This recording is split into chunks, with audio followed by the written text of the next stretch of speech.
Monster Game Night is a dark comedy actual play podcast that contains personal and political horror. This show is not appropriate for children, and adults can find content warnings in our episode descriptions. Welcome to our Vampire the Masquerade Chronicle, Bluegrass by Night, where our storyteller puts us sweet, innocent vampires against a group of crazed cultists who control the fictional city of Jamestown. I am Nick, and I play Jason, the Banhu Hakim. This is Ben, playing Tomaso, the blatant Hecata. This is Russell, playing Gordon, the calculating Lasombra. This is Josh, playing Clear Visions, the tattletale Toreador. I'm Mike, and I am your scandalous storyteller. Why doesn't our Coterie tell us what happened last time on Monster Game Night? Clear Visions met with a former team member, Ardell, and he told us about a do-rag duo. You, mean the Derek duo? Yeah, that thing. Okay, yeah, that's what I thought. I was afraid of that. Tomaso gave Suzanne a call, got very concerned when she said that something very powerful had been released, worked to track everybody down, and caught up just in time. Meanwhile, Gordon was busy preparing for things if they went south with Mr. Ardell. Oh, and I made a deal with him. We got to give him that book. Jason was also prepared to lay down cover fire if needed. We open, as we have oh so many times, in the interior of Rosetta's late model luxury SUV, well-appointed soft black leather. Skeeter and Francis King are riding in their pickup truck behind Rosetta's SUV, keeping watch in case Tomaso has need of them. I'm not sure who's driving right now. So Clear Visions is driving, even though he doesn't like to. His head is also craned all the way into the back seat where Jason and Tommy are sitting. The hell are you looking at? Okay, and that's what Ardell said. We got to give him that book and also fight that weird Kindred spirit. Okay, you know you can talk and keep your eyes on the road at the same time, okay? You know, I was always taught direct eye contact is the best way to go. Yeah. Watch out for the tree! Oh, I barely grazed it. Jesus Christ. So, who's got that book? I need to know. Yeah, so I got that book. It's back in the safe with the chalice. Yeah, I want to see that book. But, so, is there anything good in there? So basically, the book is a journal from a William Vetters, who was part of the founding colony of Jamestown. Okay, I have lots of questions. First off, William Vetters and Olivia's Fetter. What is this? That's intentional, right? Fetters. I was about to say, it's, William Fetters. And he lives at a horse track, William Vetters Fetters. And he writes letters. He has many debtors. And his cheeks just get redder and redder. Because he wears all those fishnetters.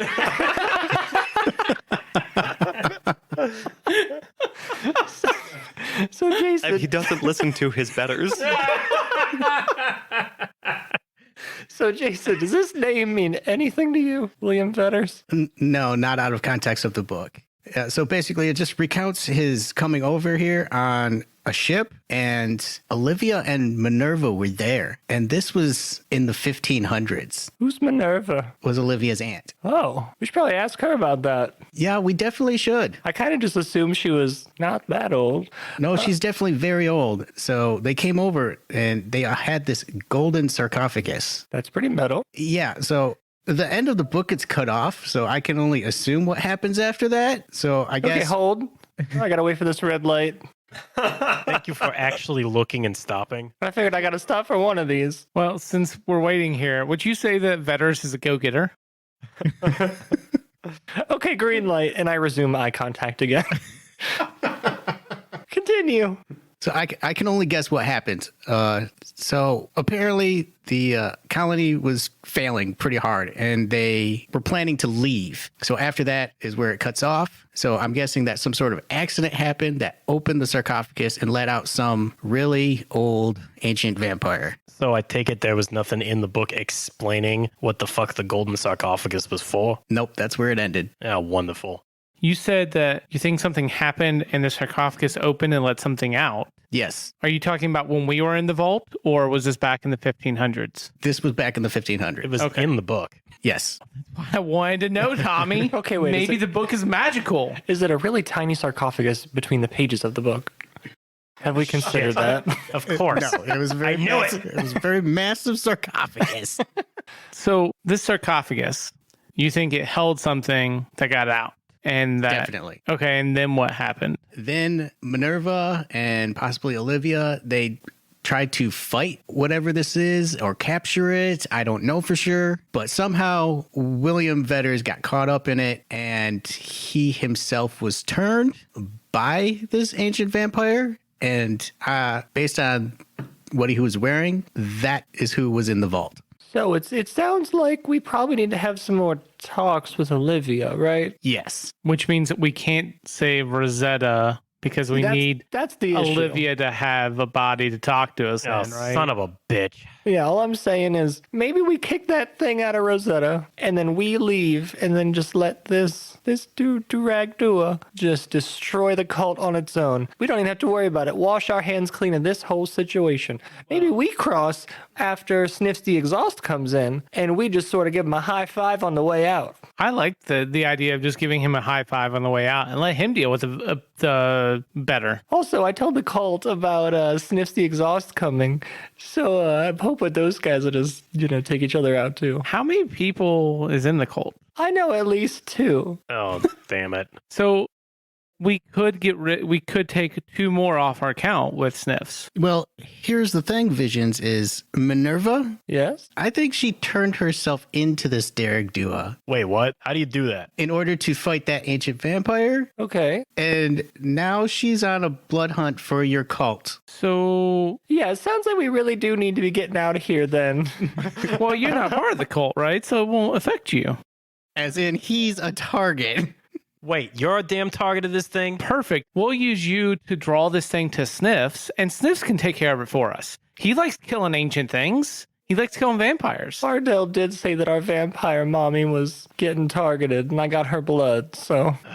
This sounds... I am already seeing a plan for him. We will take this thing to Sniffs, let Sniffs play with it. If Sniffs dies, that's great. If not, even better. I'm fairly sure this is how Gehenna starts, but continue. Yeah, not only that, there's the problem of if Sniffs doesn't take care of this thing, then how do we take care of it? Because I don't know about you, but I say we don't. I say the wards here were built to keep this thing in. We just let it roam here. I guess we released the tiger into its cage. I mean, the tiger's already released, guys. that is true. We've just given it a bigger cage to play in. True, we gave it some meat to chew on. Yeah. But, Well, I think there's going to be a problem. I'm not totally sure Suzanne's going to want to leave once she figures out what's going on, and I got to get her out of here. and as a further complication, I got a premonition about Ardell. He's for sure gonna die. But there was Why do this we care about that? large bird woman, and I saw all of the vampires and all the cult members. At least the 2 that I remember, and a lot of faceless ones. So how many did you see? Dozens. Well, that's perfect then. We can pay off Sniffs the Exhaust with those dozens of vampires. But the issue was they were doing their best, and they couldn't even touch her. Yeah, this is exactly what I'm concerned about. If she's a tiger, we are baby Antelope. Sure. Once again, I see no reason why we should stay in here. You do have a point. If we can guarantee the destruction, that's really what we're here for, right? Yeah. But so we're okay with the entire Kindred population of this area getting wiped out as long as we get the hell out of here? Yeah, as long as we get to keep Rosetta, that's good with me. I mean, I do feel bad about Hannah probably dying, though.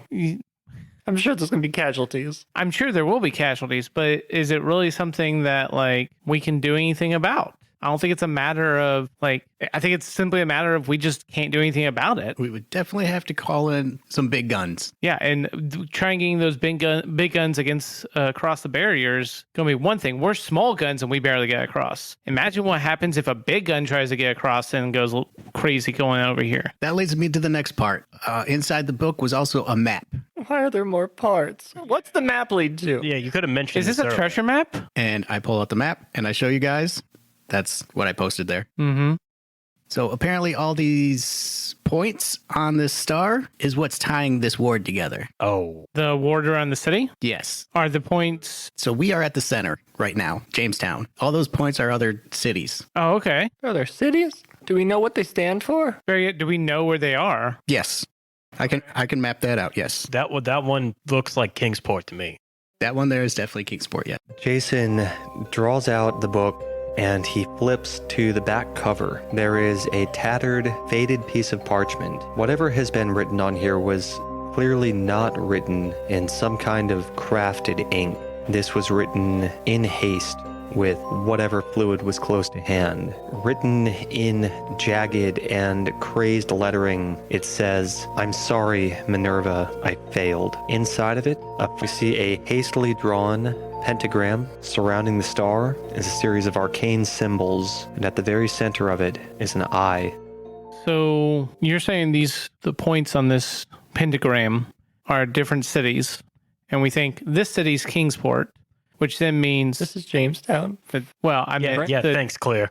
I'm talking about this point right here. This is Kingsport. Ah, yes. Yes. So that means we could figure out the other cities pretty easily. But are you saying that there's something that is an anchor in those cities that is creating this pentagram, this ward in this area? Correct. So we could potentially break the ward to let the guns in. But we'd have to get out again, right? Yeah, but that would also let the monster out. I need Jason to make a roll of intelligence plus occult. I can do that.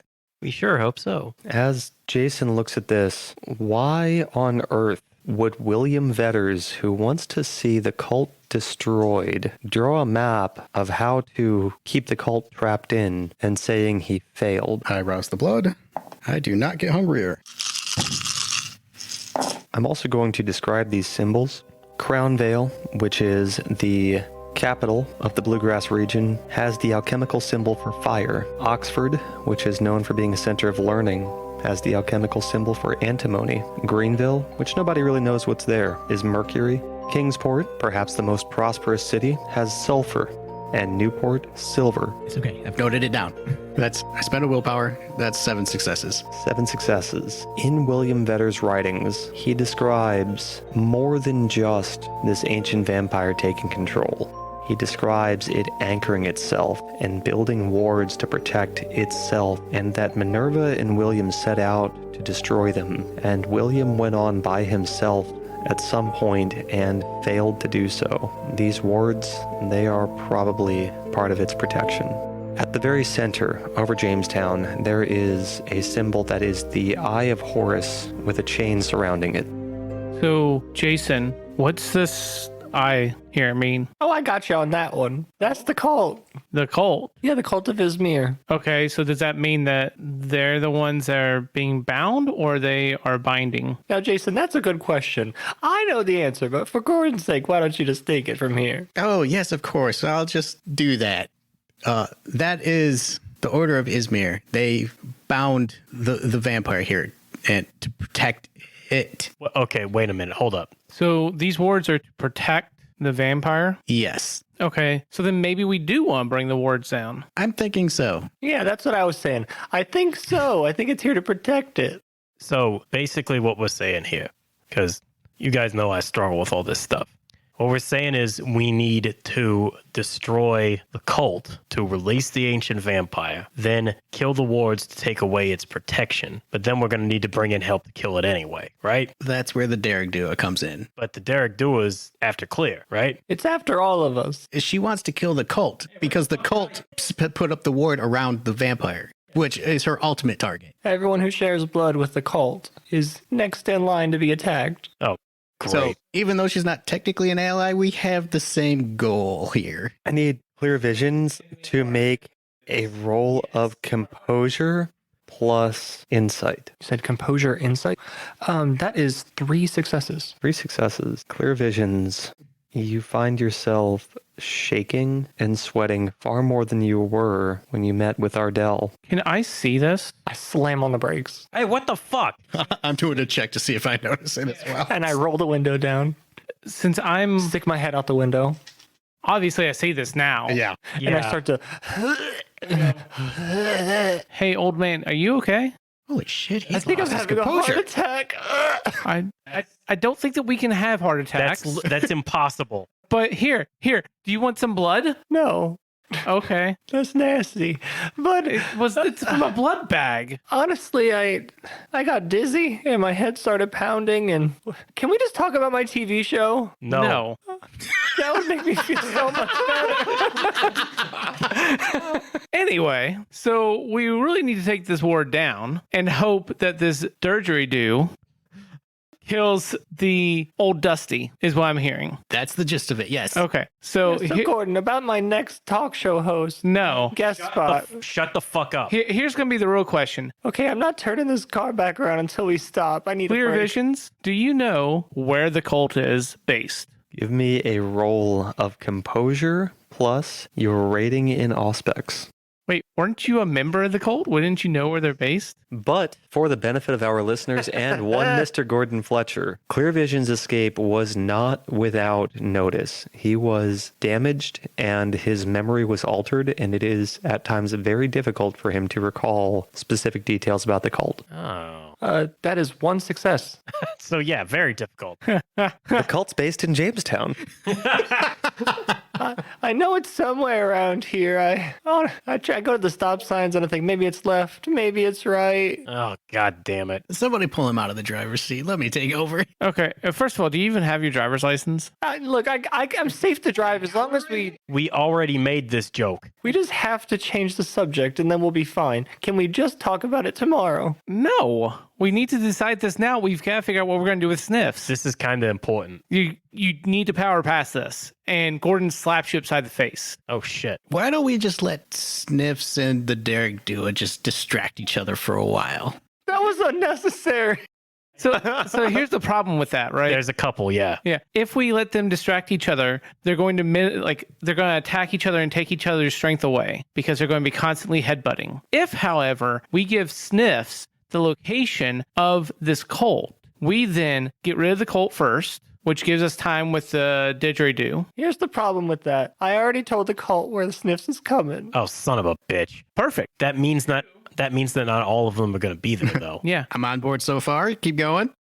Okay, I'm about to turn oldies on if we don't stop this. We pay off our debt to Sniffs, which we're currently at, 10? I think like 14. Okay, fine. 14. See, that's a subject I could talk about all day. 14 Kindred, right? So the more Kindred we give him, in this case, giving them the location of where Sniffs is going to come through at was an excellent idea because we can then tell Sniffs, hey, we have Kindred waiting for you on the other side here. See, we should talk about how I had a good idea all the time. We set the table for him. Exactly. So then Sniffs can take care of his little whatever he's got going on over at Vortex. Wait, what's going on at Vortex? We don't know. We just know that Sniffs has something that he wants to look at there. Something. He said there was bad werewolves. Bad juju. Something. Bad werewolves? That's what I thought he said. He said something about bad juju or something. I don't remember. I was so distracted by his stink, I can't recall. How convenient. That gives him time to do that. We, on the other hand, can leave, go and start taking down these wards, and start building up a coalition to take down the big bad Dusty. On a related note, have we circled back around to my plan of we all go in the tour bus, stab each other in the heart, and then my people just drive us across the bridge? I don't know if that's going to work. You want us to go across staked. I mean, yeah, you won't go into a frenzy. I do not like this idea at all. Neither do I. Okay, I'll keep it in my back pocket. Okay, Yeah, cool. yeah, keep it there. How about when we let Sniffs in, we go out? We do the old high five exchange. Yes. I'm not high-fiving that Meiji mutt. I thought he was disgusting, but nice. So the real question, though, is with this now map, do you think you could find an easier place for us to cross? Okay, are we keeping this map? Why wouldn't we? They only asked for the book. They don't know anything about the map. True. Also, like us giving them the book, does that help them in any way? It's a sign of good faith. Hey, Well, but I want to know if we're enabling them in any way, shape, or form. hey, okay, here's an idea It's about just a not... journal about the past. There's no real details in any of this. Yeah, but that's the thing. If we are worried about giving them any of this information, maybe we rip out a page or two and we just say, hey, that's how it was. I mean, there are already pages missing. Yeah. All right. So before we do that, though, I think we should go to the nearest Kinko's and photocopy this book so we have a copy. You want to go to a strip club? Yeah, a strip club. Oh, okay. It's actually it's actually Do they have a printer? Linko's. It's not Kinko's. It's Linko's. Oh, sneaky Linkos. Yeah. It's a new founded meme. You wouldn't get it. I saw it on Twitter once. I've already got the details we need. Okay. If you're certain of that, I say we'll send them.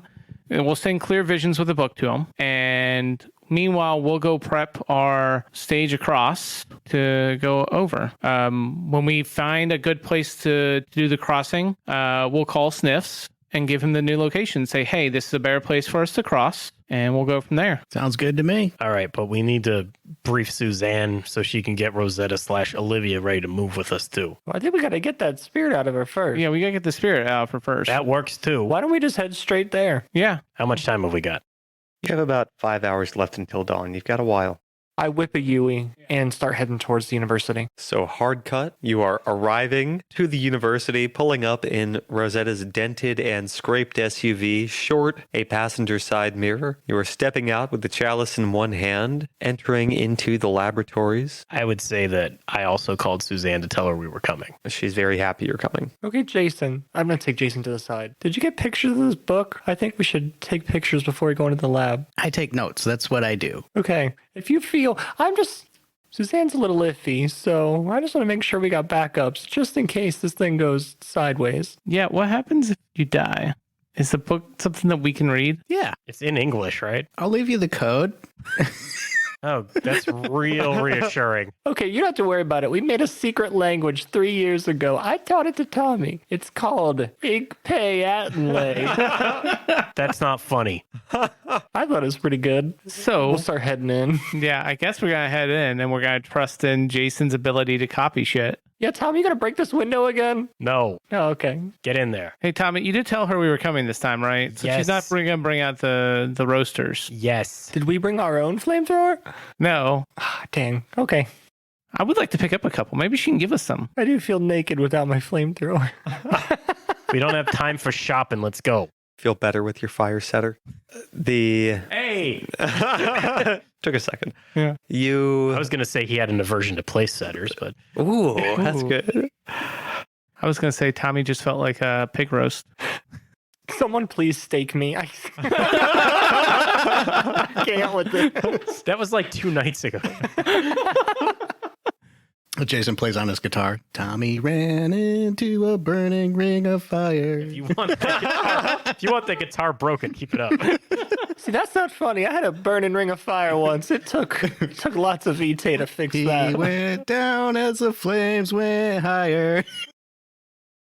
As you approach towards the steel door leading to the laboratories beneath Jamestown University, there are 2 figures flanking it. They see you approaching, and they both step very far to the side, allowing you to pass unmolested. That's right. You better fear me. You see a respectful nod with a little bit of cowardice in the face. You enter into the vinyl-tiled, brightly lit hallway. You pass by the doctoral student Jerry Carl's lab. He peeks his head around and gives a little smile and wave at Clear Visions. I'll see you when we're leaving, Jerry. You want to ante up on that? And I'll shoot him a finger gun. He blushes and kind of awkward slowly pulls out finger guns back and stops halfway. And I dramatically act like I'm getting shot, complete like, and then drop to a single knee. And I say, no, that was a good one. This is why I picked you, Jerry. I grab Visions by the collar and pull him back. We're moving on. This is painful because my grandfather and I used to do that. Oh, man. You know, that's a free snack, right? you find yourself standing at the entrance to Suzanne Giovanni's, aka written on the placard is Dr. Brienne Soniani. Is there any last minute preparations you wish to make? I'm going to activate awe before I go in. All right. Is that going to be as much trouble as last time? Or are you guys going to be able to be chill? I'm going to activate Shadowcast. No. The answer is no. Do you call this cocked? Yes, I do. Not that it matters. I do get hungrier. Gordon can smell all of the blood that has seeped into the floor of this lab.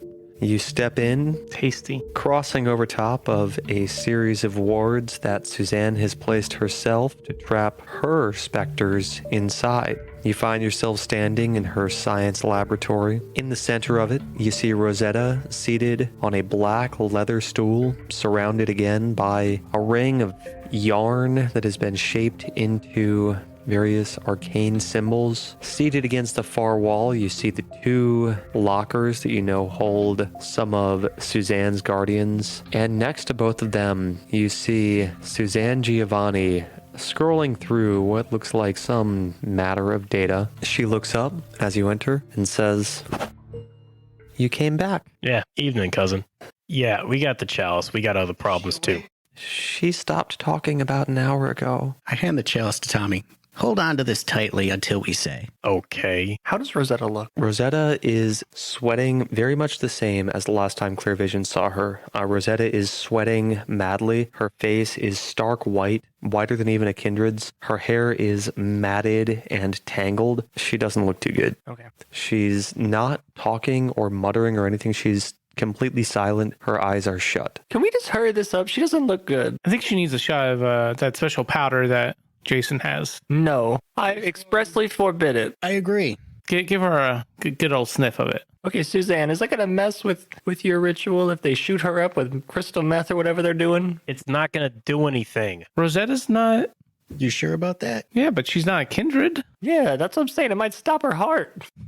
Or it might give her the energy she needs to kick this wraith out. Okay, new plan. We get Olivia to OD so that we can keep Rosetta.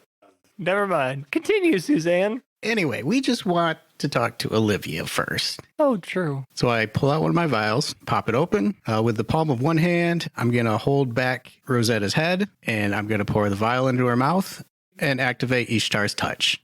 Ishtar's touch again. All right. Is this going to hurt? No, Just stand back. it's just going to make her amenable to our questions. Rosetta's eyes open very slowly as they peel apart. Her head rocks forward. Her face looks bleared and unfocused. And she slowly lifts her head and makes eye contact with Jason. Good morning. You again. To whom am I speaking? This is Olivia Delphi. Ah, yes, Olivia. Glad to talk to you. See, I've been meaning to ask you a couple of questions, after which I have your chalice, and we have the vitae here for you. When Jason says that, Rosetta's body shifts and attempts to move, placing her feet forward, almost like she's trying to stand up. You notice the legs collapsing underneath of her. She settles back down into her stool. And Tommy hides the chalice behind his back. So, I want you to think back real far to when you first got here. Do you remember the colony and the ship? Like it was yesterday. And you remember Vetters? I remember Vetters. What happened to him? He was killed. The cult captured him. You saw him die? No. What was Vetters to you? My protector? My guardian? So you had a fondness for him. Yes. What if I told you that he didn't die?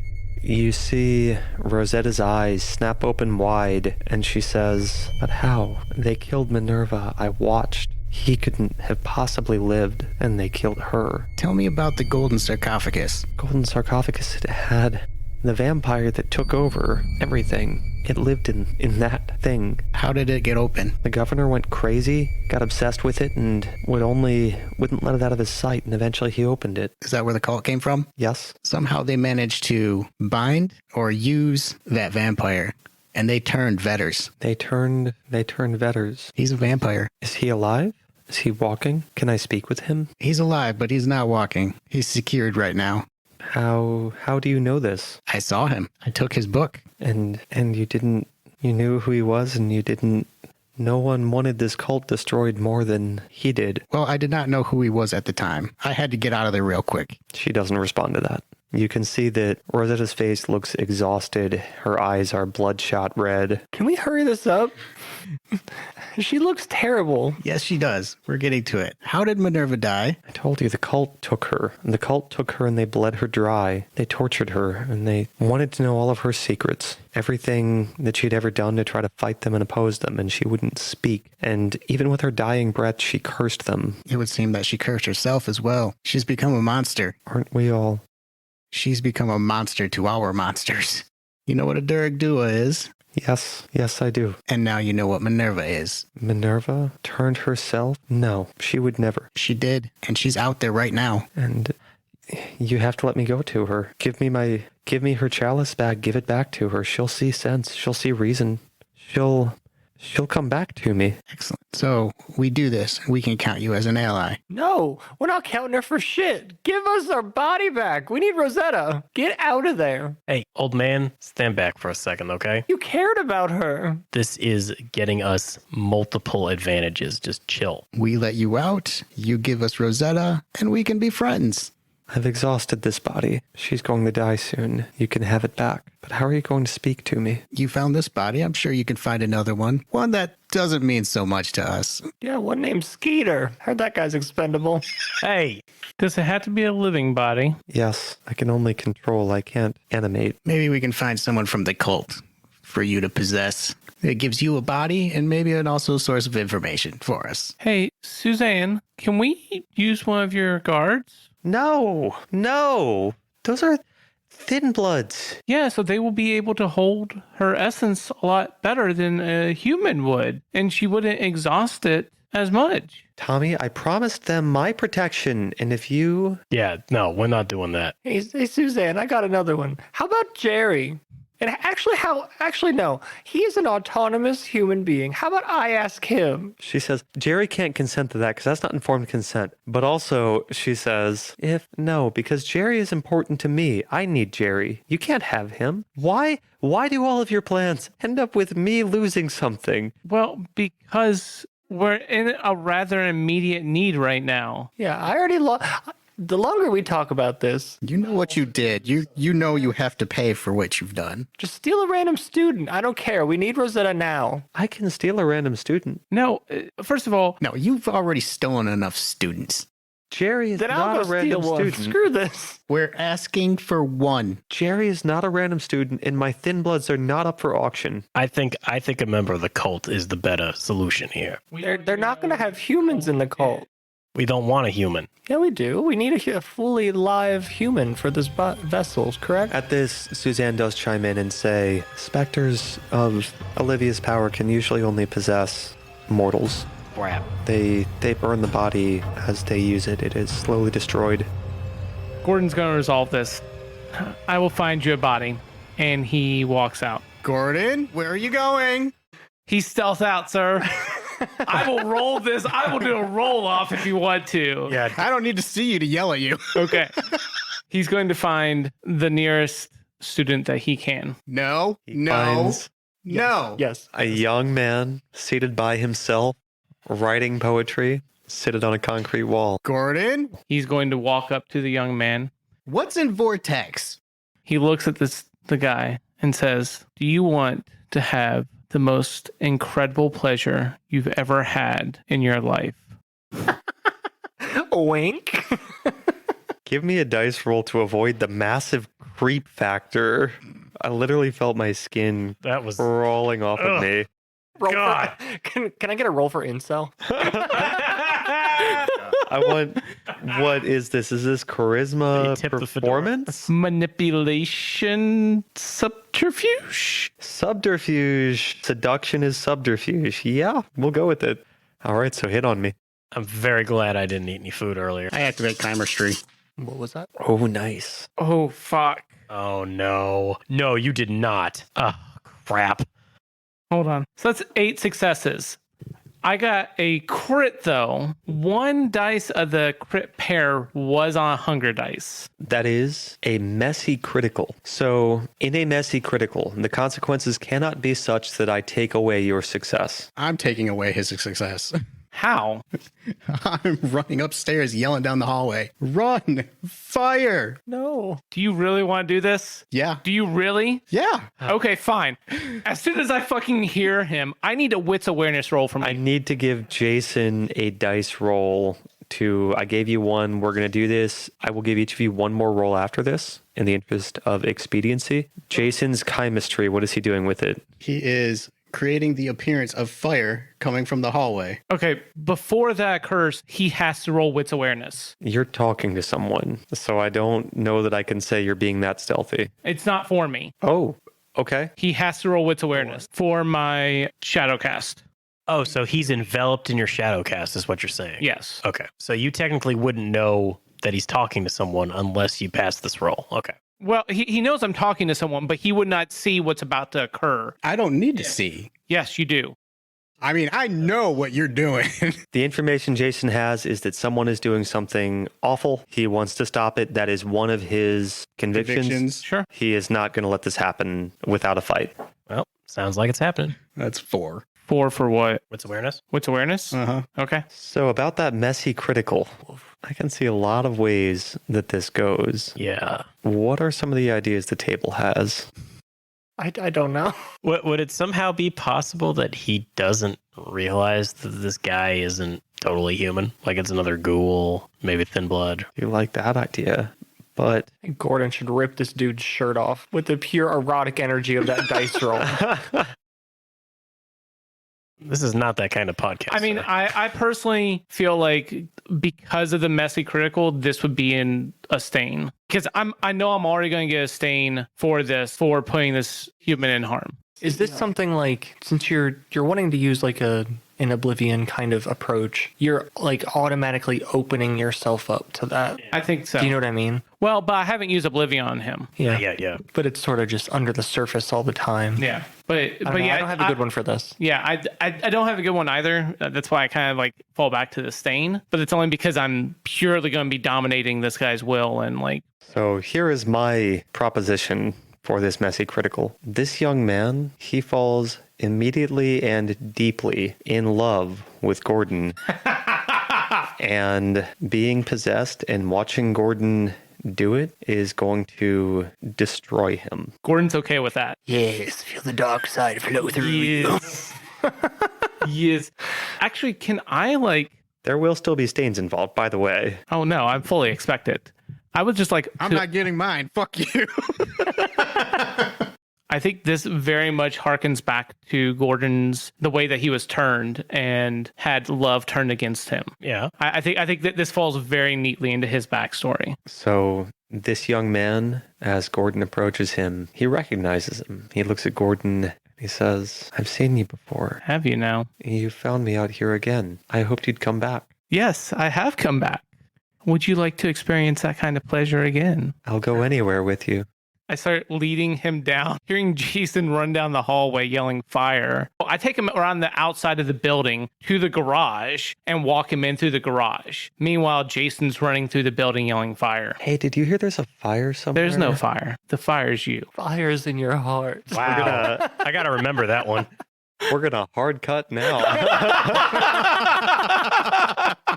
Clear visions and Tomaso see Gordon arrive with a young man in tow, clearly hanging on his arm, following him closely. Oh, really? About time. Get this thing out of her. Was that a push? Push. Hey, She's not giving birth, okay? relax. I turn to Suzanne and say, we need to hurry this up. Get this thing out of her. Realizing I failed and Gordon's already gone, I turn back. A few moments pass. Jason bursts in at some point in the middle of this scene. I'll let you decide when is dramatically appropriate. Suzanne looks around the room and says, I need the chalice. Right here. There you go. Suzanne takes the chalice. The moment that she brings it close to Olivia, the chalice begins to fill again. Hey, whoa. Yeah, what's up with that? Where's that coming from? Some kind of enchantment?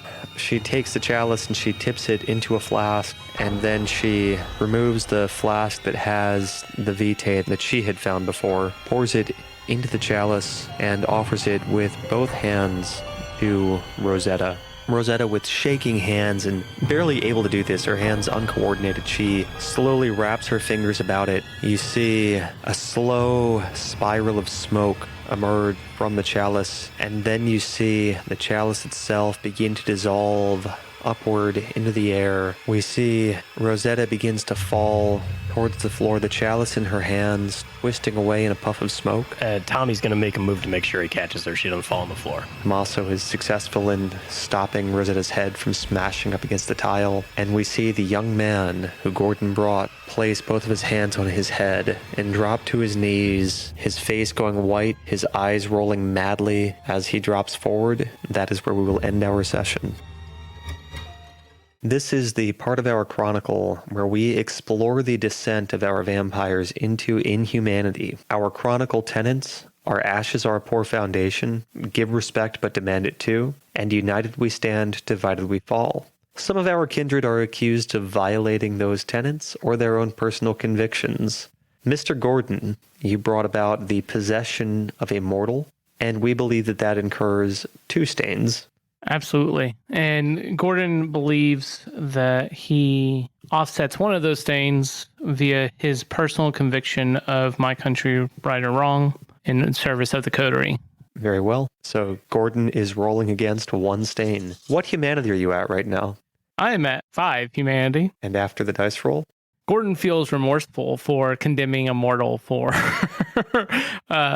being possessed. So Gordon remains at 5 humanity. Do we feel that Tomaso has violated any chronicle tenets or his own convictions? After looking everything over, I think Tomaso is in good shape. See, I'm the most behaved around here. I still have the most humanity. Very well. So Jason is accused of violating United We Stand, Divided We Fall because of his role in trying to stop Gordon from protecting Rosetta. Jason believes that he offset that with his conviction to protect the innocent. Very well. Clear visions. Yours is not a specific chronicle tenet that was violated. Yours is a consequence of tapping into your beast and the powers of oblivion. It simply pulls clear visions down away from this peak of humanity once was and instead into depravity. What humanity are you at right now? Clear Visions is at 6 humanity, and after his roll, Clear Visions feels bad. He's remorseful. Hey guys, we're Monster Game Night. Thank you so much for joining us this evening. I'm Mike, your storyteller, and I am joined at the table by... I'm Russell, playing Gordon. Ben, playing Tomaso. Josh playing Clear Visions. Nick playing Jason. Tune in next week. We release an episode every Monday. Also follow us on Apple Podcasts, Spotify, or your favorite podcatcher. We'd love to hear from you on social media. Find us on Twitter, Facebook, and Instagram at Monster Game Night. Also, please give us a rating, write a review, tell your friends and family about the show if you enjoyed it. Word of mouth is the best way for a small independent show like ours to grow. Hope that you can come to our next Monster Game Night.